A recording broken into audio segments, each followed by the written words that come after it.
Is it justified to put stent grafts into asymptomatic type B dissections, acute, in order to prevent any problems later? I mean, so two very general comments. One, the definition of complicated is sometimes a bit of a blur, and I think some of the complicated where there's slight renal hypoperfusion, we might regard as uncomplicated, and I think the other issue is the risk-benefit. But the risks of stent grafting in type B, I think, are very low, and so that sort of changes the equation somewhat, and it goes back to the need for the trial, I think. So hopefully the ADSORB trial will sort out whether they have any benefit as regards false limb thrombosis. Perhaps the only thing you're going to change is that sort of 10-11% mortality in the first 30 days, and then you might remodel the aorta, and in theory you might prevent the 20 to 30-40% who will subsequently develop an enlarged aorta, but by no means everybody goes through to an aneurysm formation. Peter, can I make a comment? Yeah, right. So I disagree a little bit with some of the comments about remodeling of the aorta, because I think if you put a stent graft in proximally, the area that's covered by the stent graft will not become aneurysmal, for the most part. There are probably exceptions to that rule. And when we look at chronic distal dissections, the most common place for the aneurysms to form is close to the subclavian in the distal arch or proximal descending thoracic aorta. And I think that's what we prevent with the stent graft. I don't think there's data saying we prevent thoracoabdominal aneurysm formation, but we do prevent the proximal problems that occur with a stent graft. And if that can be shown to be done in a risk-free type situation, then I think it's worthwhile to pursue. Actually, just on that point, but they are the aneurysms that would be easiest dealt with the stent graft later.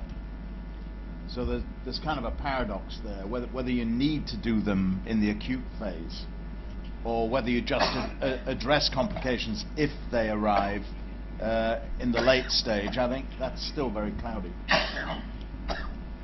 Yeah, Dietmar?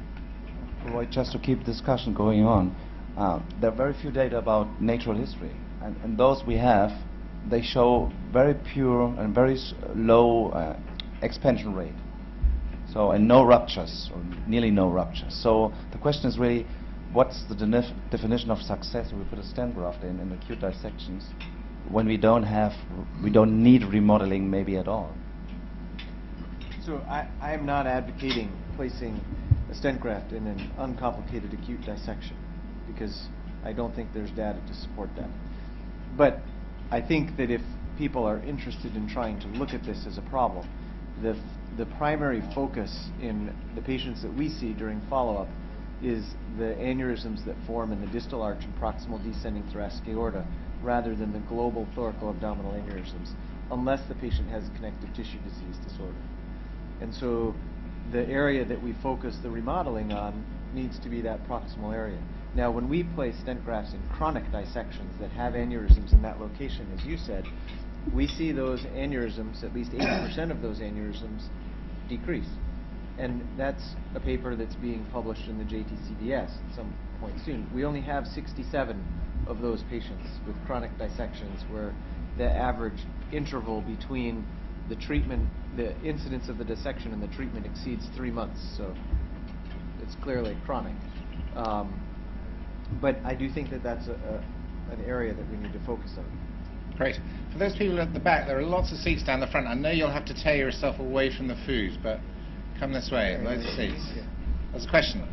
Sir. In the chronic phase, when they seem to be aneurysm expansion, i.e.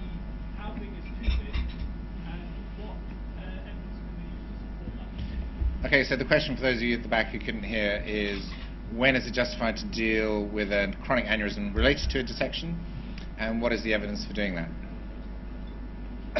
Giovanni. Well, first of all, I would like to say that also in our center we don't treat prophylactically patients with chronic B dissection, but we have type B dissection and type B dissection. We have a small number of patients with the entry at the level of the subclavian artery and re-entry